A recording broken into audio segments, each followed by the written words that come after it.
마가복음 9장 30절부터 37절까지. 오늘 말씀은 굉장히 짧죠.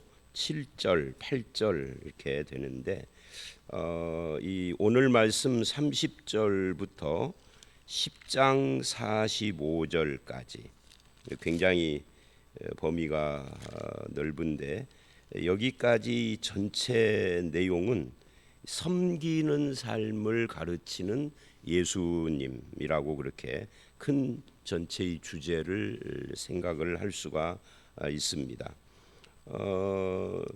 이제 순환 예언, 예수 그리스도가 십자가에 죽으시고 3일 만에 살아나야 할 것이다라고 하는 이 순환에 대한 예언의 두 번째 이야기다라고 할 수가 있어요. 이 8장 31절로 9장 13절이 순환 예언이었고, 이제 가운데 어제 말씀이 있었고, 오늘 또다시 순환에 대한 이야기를 30절로 32절에 해요. 그래서 예수님이 십자가에 죽으시는 이 고난에 대한 이야기를 하면서 섬김을 이야기하는 그런 내용이라고 할 수가 있습니다. 이 섬김의 이야기를 하는데 그 중에 이제 제자들은 어떤 삶을 살아야 하느냐 하는 이야기를 하고 있습니다. 이 제자들은 이제 뭐 당연히 섬기는 삶을 살아야 하는 것이죠. 근데 그것을 지금 말씀한다 하는 이야기예요. 그래서 10장 32절로 45절에 세 번째 순환에 대한 예언을 뭐 예언이라고 표현이 좀 그런데 순환 예고를 말씀하시는 것이 나와요. 그러니까 이 제자들을 가르치는 내용이 주로 이 마가복음 중반 부분의 이야기인데, 그 제자들을 가르치면서 계속 순환 이야기를 하는 겁니다. 십자가 이야기를 한다 그 말이죠. 그리고 이제 11장에 가면은 예루살렘에 입성하게 되고, 그 예루살렘에 입성한 후에는 이제 실제로 십자가의 길을 걸어가는 거죠. 오늘 말씀은 방금 읽은 것처럼 두 단원으로 이루어져 있어요. 30절로 32절, 이건 이제 제자도의 기초를 이야기한다라고 할 수 있고요. 33절로 37절은 말 그대로 섬김에 대한 이야기를 합니다. 먼저 30절로 32절, 그곳을 떠나 갈릴리 가운데로 지날새. 아직도 이 예수님의 사역이 갈릴리 지역 사역, 이걸 갈릴리 사역이라고 하는데를 하고 있어요. 그런데 예수께서 아무에게도 알리고자 아니하시니 이는 그래요. 예수님의 행적이 확 드러나서 사람들이 막 따르고 그러는데 그렇게 되기를 원치 않는다. 왜죠? 이는 그러는데, 이제 오늘 본문의 설명도 설명이지만 예수님이 이 땅에 오신 것은 사람들에게 인기를 얻어서 다음번 선거에 출마하고 뭐 이런 것을 위해서 오신 것이 아니에요. 예수님은 죄인들을 구원하시고 이 일을 위하여 십자가를 지시고 부활하시고 그 하나님의 나라를 이 땅에 임하게 하시고 교회를 설립하시며 뭐 이런 일들을 목표로 오신 거죠. 그 중에 제일 중요한 것이 십자가의 죽음으로부터 이 모든 것이 시작을 하기 때문에 인기를 얻고 사람들이 뭐 인정을 하고 이런 건 그렇게 중요한 문제가 아니기 때문입니다. 그런데 오늘 본문은 이는 해놓고 왜 알리고자 하지 않았느냐 하면은 제자들을 가르치며 그래요. 제자들을 가르치기 위해서 사람들이 막 몰려오면은 제자들을 가르칠 수 있는 그런 그 공간과 시간과 환경이 안 만들어지니까 제자들을 가르치기 위해서다. 근데 사실은 이 말씀도 그렇지만 이 복음서를 읽어보면 사람들이 막 와서 막 북적북적하는 그런 어떤 사건과 환경 속에서도 예수님은 제자들을 끊임없이 가르치기는 했어요. 그런데 좀 더 한적하게 제자들을 가르치고 싶으셨다 하는 이야기입니다. 제자를 가르쳤다 할 때 이 제자라는 것은 뭐냐? 이 제자라는 말이 마데테스라는 말인데, 이 제자라는 말은 배우는 사람, 그 다음에 본을 받는 사람, 본을 보고 그리고 따르는 사람, 담는 사람, 이렇게 가르침, 본, 따름, 그리고 그러니까 그 뭐예요? 담는 이런 것들이 다 포함된 것이 제자예요. 그래서 단순히 가르치고 배우는 관계로만 성경은 제자라는 단어를 쓴 것이 아니다. 그냥 배우기만 하는 그런 어떤 지식적인 것이 아니라 보고 본받고 따르고 쫓는, 그래서 나를 따르려거든이라는 말씀을 오늘 본문은 안 나오지만 나를 따르려거든이라고 할 때 그때 그냥 단순히 귀로 듣고 지식적으로가 아니라 자기를 부인하고 십자가를 지고 나를 따르라 이렇게 말을 하는 것도 예수님을 본받고 따르고 닮고 하는 것까지 다 포함하는 것이다 하는 것을 지금 말해주고 있습니다. 그래서 이제 그게 앞에서 우리가 첫 번째 순환 예고를 하셨던 8장 34절에 나오는 말씀이죠. 자기를 부인하고 십자가를 지고 예수를 따르라고요. 그런데 이 따름의 출발 기초, 그 따름의 출발 기초가 가르침과 배움입니다. 그럼 뭘 배워야 하느냐 할 때 수학 공식을 배운다든지 영어 단어를 듣는다든지 사회 자연 이런 것을 배우는 것이 아니라 뭘 배워야 하느냐라고 할 때 이제 그게 십자가를 통하여서 이루어진 구속의 사역과 그것을 통하여서 살아가는 삶의 방식 이런 것들을 이야기를 하는 거예요. 그래서 예수님의 사역의 두 기둥이 바로 십자가, 죽으시고 3일 만에 살아나시는 십자가 부활의 구속 사역과 제자들을 가르치는 사역, 이것이 두 기둥이다라고 할 수가 있습니다.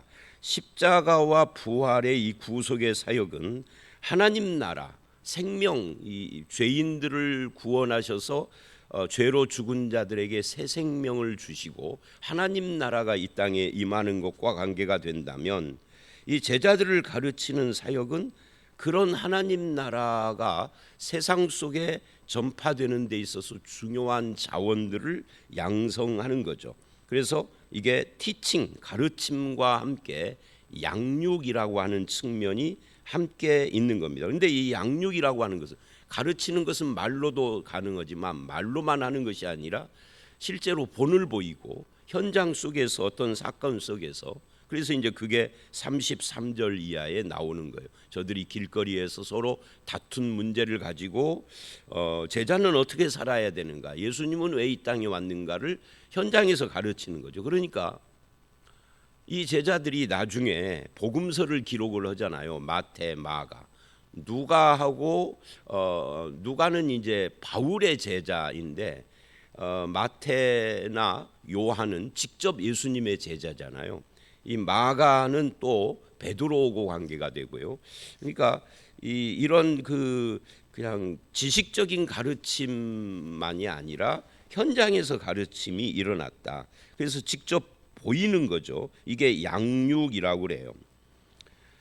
그래서 여기서는 이제 30절로 32절에서는 바로 그 하나님 나라의 생명의 시작인 구속과 관계되는 이야기를 하고 있는 거예요. 생명이 없는 상황에서는 물을 주면은 나무가 썩죠. 죽어 있는 나무에는 물을 주면 줄수록 썩어요. 그런데 살아 있는 나무는 물을 주면 줄수록 자라요. 여기서 중요한 게 뭐예요? 생명이 있냐 없냐 하는 거예요. 생명이 있으면은 자라가지만 안 그러면은 썩는다. 그래서 그 생명의 가장 기본이 되는 것이 예수님의 죽음, 십자가, 부활이다 하는 것을 여기 이제 31절이 이야기를 하고 있는 겁니다. 그런데 제자들은 이 죽임을 당하고 3일 만에 살아난다라는 것을 깨닫지 못하고 묻기도 두려워하고, 왜냐하면 3년을 바쳐서 누구예요? 마태 같은 경우에는 직업을 완전히 포기하고 예수를 따랐는데, 또 어부들도 일단 어부라고 하는 직업과 거기에 필요한 도구와 이런 걸 다 내려놓고 예수를 3년을 따랐는데 내가 따랐던 그 주님이 또 선생이 죽는다니, 그러면 이제 우리는 완전히 망한 거죠. 그러니까 묻기를 두려워하고 3일 만에 살아난다? 이게 무슨 소리지? 어떻게 죽은 자가 살아나지? 그러니까 이해도 못하고 깨닫지 못하고 묻기도 두려워하고 이렇게 지금 이야기를 해요. 그러니까 십자가와 부활은 저와 여러분들에게는, 기독교인들에게는 너무 익숙한 것이지만 2000년 전 당시 이 제자들에게는 익숙한 게 아니라 이해가 하나도 안 되는 거예요. 근데 십자가와 부활이 일어난 뒤에는 설명 안 해도 다 이해가 되죠. 이제 예수님의 제자들은 아직 그걸 이들이 우리보다 지능이 떨어져서 이해가 안 된다라고 생각하면 안 돼요. 그런 문제가 아니에요. 이거는 상식을 초월하기 때문에 이해가 안 되는 거죠. 그래서 깨닫지 못하고 묻기도 두려워했다라고 이 문단의 결론이에요. 그래서 여기서 이제 이 제자를 가르치는 이 문제에 있어서 마지막으로 우리가 거론을 해야 하는 것은 뭐냐면, 예수님이 이렇게 가르친 그 양육하신 그 열매는 당장에 나타나지 않은 거예요. 이들은 십자가 앞에서 다 도망가 버려요. 근데 부활로 다시 소집이 되고 그걸로 끝난 것이 아니라 오순절을 거쳐서, 그러니까 적어도 예수님의 가르침은 몇 년 뒤에나 효력을 발생하는 거죠. 그래도 예수님은 저들을 가르쳤다. 당장의 열매가 안 보여도 가르치는 일을 계속했다 하는 거예요. 이게 중요해요. 우리도 지금 당장 내 눈앞에 여러분이 자녀를 키워봤지만 자녀를 양육하는데 이제 서양 사람들은 뭐 열 몇 살만 되면은 독립해라 한다지만 우리나라는 결혼할 때까지는 끌이고 있잖아요. 데리고. 그러니까 뭐 보통 한 옛날 같으면 20 몇 살, 요즘은 30 몇 살까지. 요즘 다행히 수명이 늘어나서 다행이긴 한데 옛날처럼 70이 수명이라고 하면은 인생의 반을 부모 밑에 있는 거예요. 부모가 그냥 그야말로 휘어지는 거죠. 그래도 그렇게 양육하고 키워도 눈에 열매가 안 보이는 것처럼 그렇게 보여요. 그래도 포기하지 않고 계속 양육을 해야 하는 것이죠. 그것처럼 신앙도 똑같아요. 당장 눈에 보이는 열매가 없어도 계속 가르치고 본을 보이고 양육하는 이것이 필요하다 하는 거예요. 특히 교회는 더 그렇습니다. 한 2, 3년 해보고 뭐 이거 해서 교회 부흥도 안 되고 이거 해서 뭐 사람이 변하는 것 같지도 않고 하고 쉽게 포기해버리는 사람들이 있어요. 가끔 보면. 그렇지 않아요. 예수님도 제자를 가르치는데 3년을, 제가 며칠 전에 그 말했어요. 3년 제자 가르친 것은 오늘 우리로 말하면은 10년, 20년, 뭐 30년에 해당되는 그런 시간의 길이란 말이죠. 주일날 한 번 오고 수요일날 한 번 오는 것 정도로 해가지고는. 그런데도 당장의 열매는 없었어요. 그게 이제 33절 이하죠. 예수님의 가르침을 3년을 듣고도 받고도 자기들끼리 서로 누가 크냐고 싸워. 예수님이 속이 좀 상하셨을지 모르지만 그래도 뭐를 포기하지 않아요? 제자를 가르치고 양육하는 걸 포기하지는 않았어요. 어디서까지? 십자가 위에서까지. 그래서 이런 부분들은 우리에게도 도전이 되고 본이 되고 또 우리도 새겨야 할 필요가 있다. 우리는 이 양육, 가르침, 교육 이런 사람을 세운다라는 것을 당장의 열매로 따먹으려고 하는 것이 아니에요. 교육의 열매는 적어도 한 100년을 앞에 바라보면서 하는 거죠. 자, 이제 그런 이야기가 30절로 32절입니다. 그리고 이제 33절로 37절은 금방 제가 말씀드린 것처럼 그 3년 제자 양육이 다 허무하게 무너지는 것과 같은 그런 사건이 생긴 거예요. 전체 주제는 섬김 이야기고요. 33절 가버나움에 이르러 집에 계실새 제자들에게 물으시되 너희가 길에서 서로 뭘 가지고 토론을 했느냐. 여기 토론이라고 점잖게 말씀을 하셨지만 예수님은 다 알고 물으시는 거겠죠. 사람의 마음의 생각까지도 아시는 분이 저들이 말로 한 것을 못 들었을 리도 없고 모를 리가 없으세요. 근데 물어보시는 거죠. 뭐를 했느냐 그랬더니 저들이 잠잠히 대답을 안 했다. 왜 대답을 못했느냐? 부끄러워서 대답을 못하. 그러니까 자기들의 행동이 부끄러운 것이라는 것을 아는 거예요. 근데 그게 뭐냐면 길에서 서로 누가 크냐 하고 쟁론하. 그러니까 이게 말이 토론 쟁론이라고 했지만 싸웠다는 이야기죠. 다른 곳에 보면은 제자들이 이거 가지고 서로 싸웠다라는 표현이 있어요. 그리고 막 화를 내고요. 언제 그러느냐면 야고보와 요한이 어머니를 동원해서 치맛바람을 일으킬 때 내 아들들을 하나는 좌편에 우편에 앉게 해주십시오 했을 때 제자들이 다른 제자들이 듣고 막 화를 내요. 이제 그런 일들이 지금 십자가를 향하여 갈 때 발생을 한 거예요. 여기서 처음이지만 앞으로 또 계속 여기 한 번의 교훈으로 저들이 바뀌지를 않아요. 자, 이들은 왜 서로 누가 크냐 하고 다퉜을까요? 그것은 이것 때문에 그래요. 제자들은 아직도 예수 그리스도 즉 메시아를 정치적이고 군사적인 메시아로만 생각하고 있었다. 이거는 그 당시 유대인들이 보편적으로 다 오해하고 있었던 것이다. 메시아가 오시면 유대인들이 전 세계를 지배하는 유대 강국을 이루게 되고 뭐 이런 꿈 같은 이야기를 하는 거죠. 왜 그런 메시아관이 생겼을까요? 여러 가지 요인들이 있겠지만 뭐 역사적인 환경적 민족적 요인들이 컸겠지만 근본적으로는 성경 이해를 잘못하는 거죠. 이 성경 이해를 잘못하면 오늘 우리도 마찬가지예요.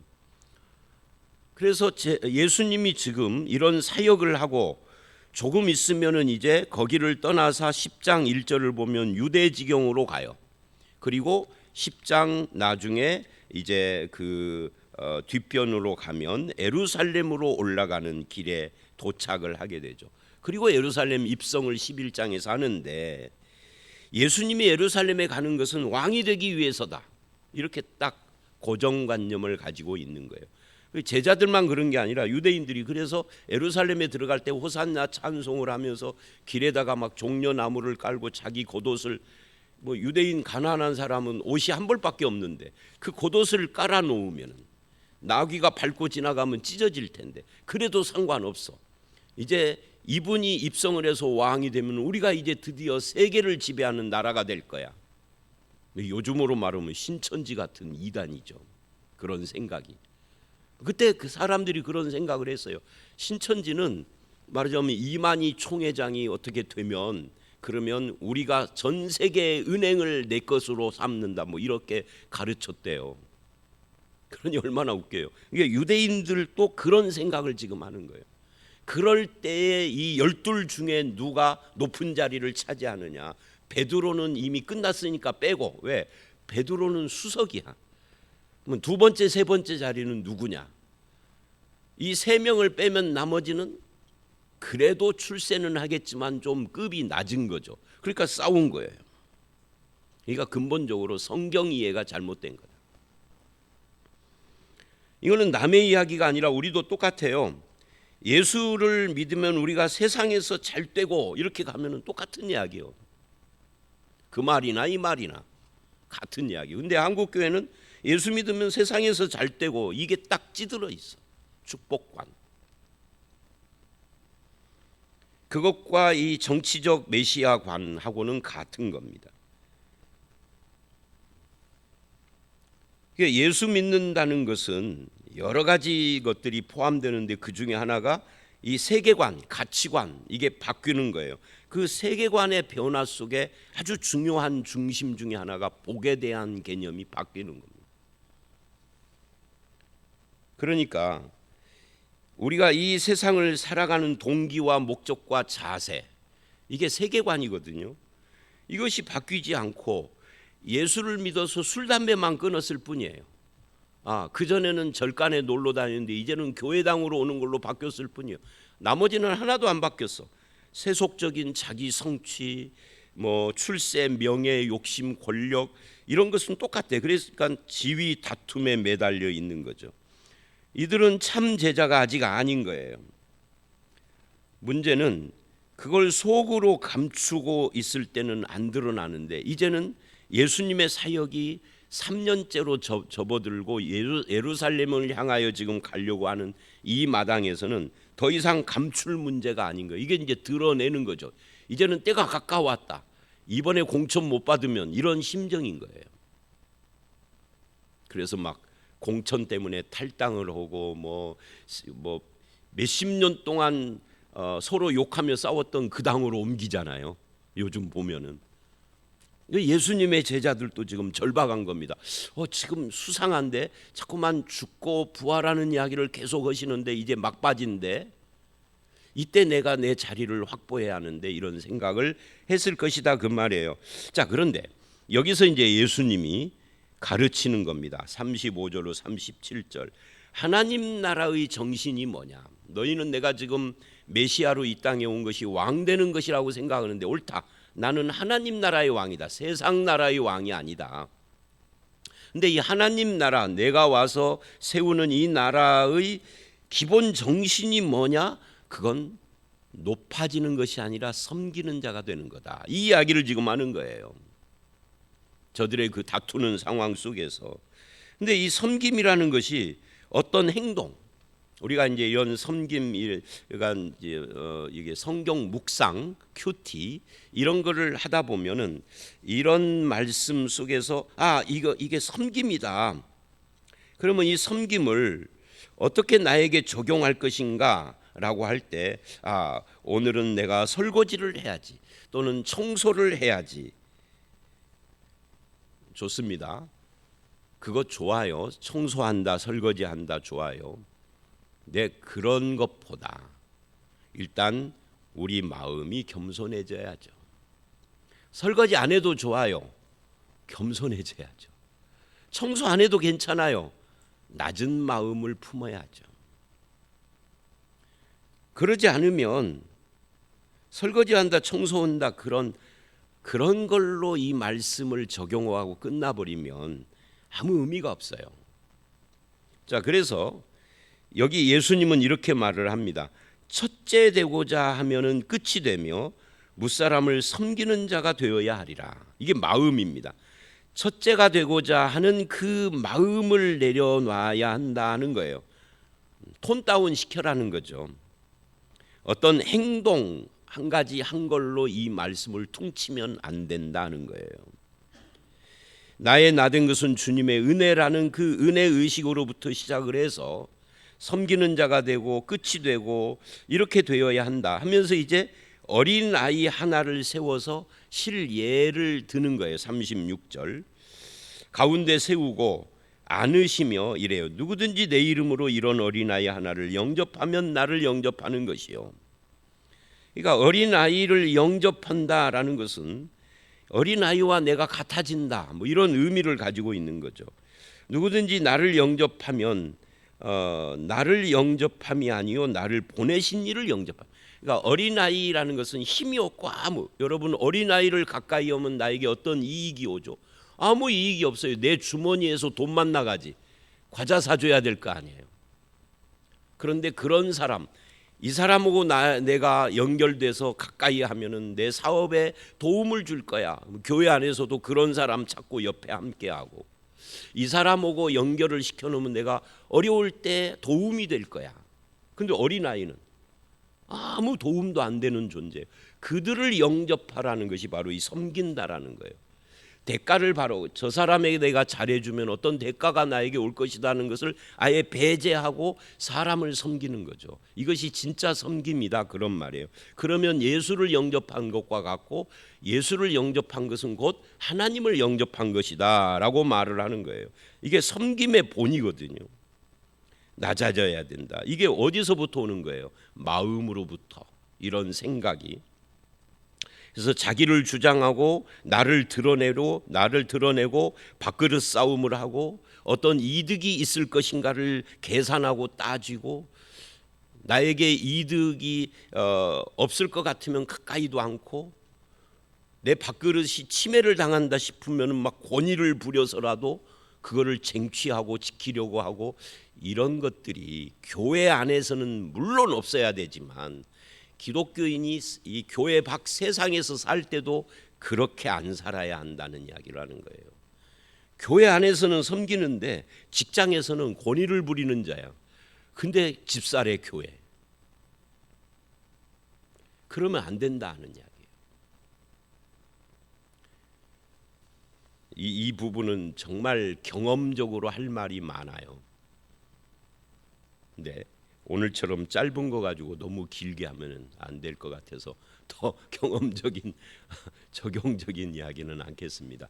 자, 그래서 오늘 말씀 전체는 제자의 삶을 이야기를 하는 겁니다. 바르게 말씀을 깨달아야 되고, 그리고 예수 그리스도가 나에게 누군지를 알아야 되고, 그리고 그렇게 사는 삶은 서로 누가 크냐는 밥그릇 싸움이 아니라 사람을 섬기는 자가 되고 낮은 마음을 가져야 된다라고 지금 말씀을 합니다. 저와 여러분이 예수를 믿는 자는 다 예수의 제자인데, 베드로만 제자가 아니에요. 저도 제자고 여러분도 제자인데, 이 제자의 정신으로 살아가는 그런 저와 여러분이 다 되시기를 주의 이름으로 축원합니다. 함께 기도하겠습니다. 하나님 아버지, 제자도의 기초가 되는 예수님의 십자가를 이야기를 하시고 이 십자가 부활의 구속 사역을 통하여서 예수를 따르는 자들은 어떤 삶을 살아야 되는가를 말씀하셨습니다. 오늘 제자들의 이 다툼이 우리 가운데도 있는 다툼인데, 아버지 하나님, 첫째가 되고자 하는 자는 섬기는 자가 되고 끝이 되어야 하며 어린아이를 영접하는 그런 마음을 가지고 겸손하고 낮아지고 열린 마음을 품는 것이 제자의 삶이라는 것을 알았습니다. 이것을 머리로 깨닫고 끝나는 것이 아니라 우리의 몸으로 살아갈 수 있도록 인도하여 주시옵소서. 마음부터 낮아지게 하시고 섬기는 삶을 살아가는 저희들이 되게 하여 주시옵소서. 예수님 이름으로 기도드려 싸움나이다. 아멘.